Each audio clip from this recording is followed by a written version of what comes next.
Why is there no GST on payments to accounts payable? So let's have a look at GST. What we know GST clearing is the account, it's a liability. We assume it's a big tub like this. And what happens is when the business receives GST from its customers or it charges them GST, the amount of that liability goes up, the water level in the tank goes up. So in this case, it will go up $10,000 here.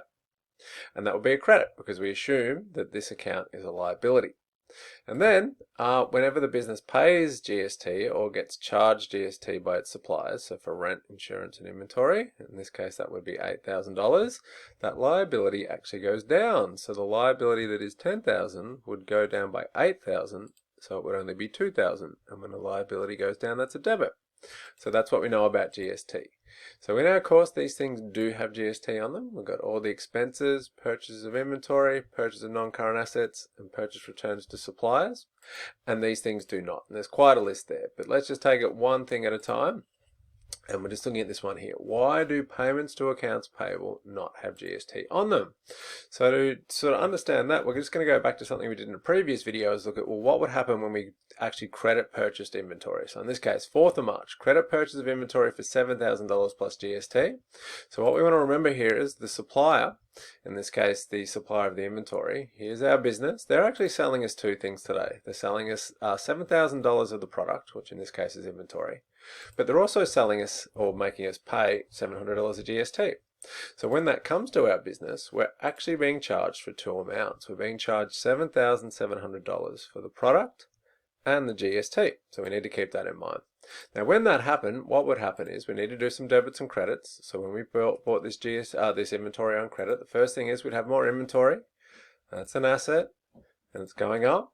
So when an asset increases, that would be a debit. And the inventory is $7,000. Better deal with this GST. So we've got the GST clearing account. That's a liability. And when we get charged GST by our suppliers, that decreases our liability. When a liability decreases, that would be a debit. And lastly, we haven't paid for this, so nothing's going to happen to cash because it says credit purchase. So we've got something that's called an accounts payable, someone we owe money to for buying on credit. So in this case, we say accounts payable is a liability. That liability is going up, and when a liability goes up, that would be a credit. And we would owe this accounts payable not $7,000 just for the inventory, but we would owe them $7,000 for the inventory plus $700 for the GST for a total of $7,700.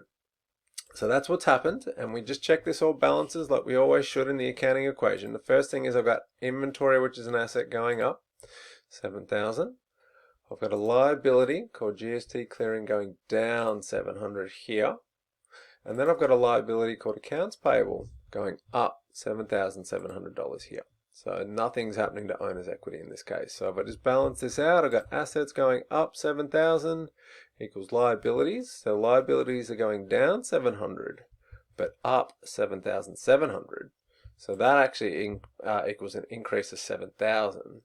And owner's equity is 0. So we can see our accounting equation balances. Assets went up 7,000. That equals liabilities going up 7,000 plus owner's equity 0. Then we would put that in ledgers. So here's what our ledgers would look like. We'd have an inventory ledger, a GST clearing ledger, and an accounts payable ledger. So the first thing we do is inventory debit on the 4th of March, $7,000. We'd go to GST clearing. We'd do a debit for $700 on the 4th of March. 4th of March, debit 700. And lastly, we go to accounts payable and do a credit for 7,700 on the 4th of March. Now it's just a question of referencing. So in inventory, here's our debit. We're just going to put the name under our cross-reference here of the account that has the credit in it. And in this case, that would be accounts payable here. So we'll write that there. Likewise, we will do the same with GST clearing. We put that there. So that means under accounts payable, we would say the cross-reference is a credit of 7,700. We're referencing where the debits are. So the debits are spread over two accounts. We've got an inventory account and a GST clearing account. So we would write inventory / GST clearing. And that's how we process a credit purchase of inventory. What we're going to deal with now is what happens, say on the 30th of March, so a few weeks later, the business repays the account payable, the 7,700 owed. So let's start with what we would do. So we've got in our accounts payable ledger, here's how it's sitting at the moment. On the 4th of March, it had a credit in it for $7,700. What that's saying is that's a liability, right? So that means we owe $7,700 to accounts payable. At the moment, nothing's in cash because we haven't paid any cash. And then we had this GST clearing account, which was a liability, and it had a debit in here for $700. So that's what we've got. Now let's go and process this. On the 30th of March, we repaid the account payable $7,700. Well, if we look at this and we say, I owe this person $7,700, so I guess I'm going to owe them nothing now because I'm repaying them. So I better decrease this account payable by $7,700. So I'm going to start there. I'm going to take accounts payable. That's a liability. I'm going to decrease it by $7,700. Now, when a liability decreases, that's a debit. So that's going to go there. And then I've got cash. Cash is an asset. I'm paying cash, so my cash is going down. And when an asset goes down, that's a credit. And that would look like this. I'll go and post that. So I've got accounts payable debit, $7,700 on the 30th of March. I'm going to put that there. And then I'll go to cash and I'll do a credit for $7,700 on the 4th of March, there. Then I'll do my referencing. So accounts payable, where will I find the matching credit to this entry? It's in a ledger called cash. And in cash, where will I find the matching entry to this? I will find it in an account called accounts payable. And most importantly, absolutely nothing there happened to GST. And that's what this video is about. It's saying why? Why is there nothing happening to GST on this transaction? Well, to answer that, why don't we look at what would happen if we did this wrong? So let's take the exact same situation. The business is now repaying the account payable $7,700 owed. We're going to keep our ledgers as they were. So after the 4th of March, I owe accounts payable $7,700. Already done my GST there. Well, let's try and process this another way to figure out why there's no GST. So I'm going to start with accounts payable. I'm going to do what I did last time. I'm going to say that's a liability and it's going down. And it's going down $7,700. So that would be a debit. So that's there. Now, let's just put that in the ledger. Let's just go and put that in now on the 30th of March, debit $7,700. So far, so good, because this says accounts payable owed $7,700. And now I've paid them back. So there it is there, and I owe them nothing. That makes sense. Cool. Now, I'm going to do the GST again. I'm going to say GST is a liability.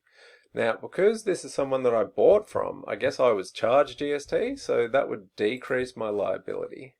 That would be a debit, and it was $7,000 plus $700 GST. So I'm going to do a debit of $700 here. Let's put that in there. Okay? And then lastly, I paid $7,700, so that's cash. That's an asset that's going down. When an asset decreases, that's a credit. So that would go here. Okay? So the first thing that we should probably look at and go, well, clearly this is wrong. Why? Well, the first thing is my debits don't equal my credit. So you can see here I've got, what's that, $8,400 of debits and only $7,700 of credit. So that's clearly wrong. So when I went to do my referencing, I could do reference here of cash because 7,700 matches this one. So then I could do my reference here of accounts payable.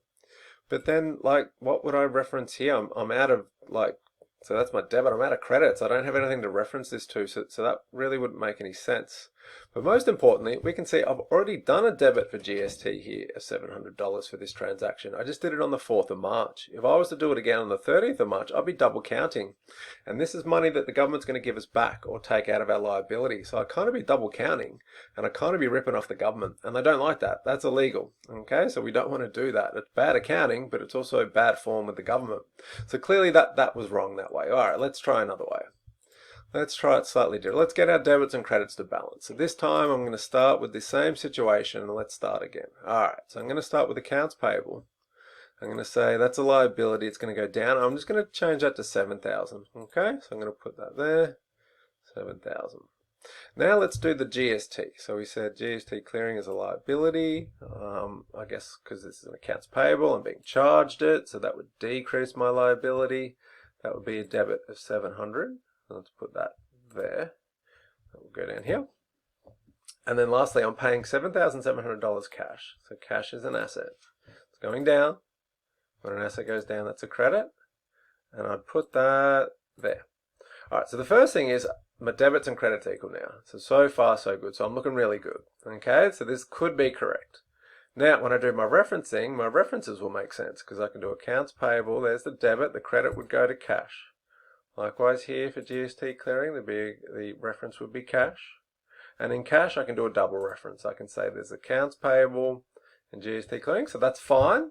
So what's wrong with this then? Well, a couple of things. One, see this, I've only decreased accounts payable 7,000, so I owed them 7,700, but I'm only decreasing it 7,000. So you're saying you still owe this person $700, but you don't. That's not true because you've paid them back all $7,700. So that's clearly wrong. Secondly, we're double counting the GST again. We're saying we've paid it twice. We're saying we've paid it on the 4th, and then we were charged it on the 4th, and then we were charged again on the 30th. That's wrong. You can't do that. That's illegal.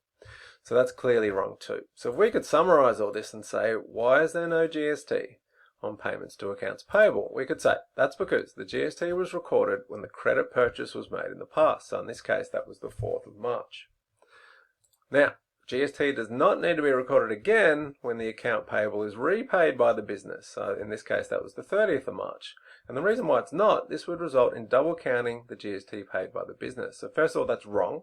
And secondly, it's also illegal because you'd be double counting the GST paid, so you'd be sort of asking the government for double the amount back, and that's clearly wrong.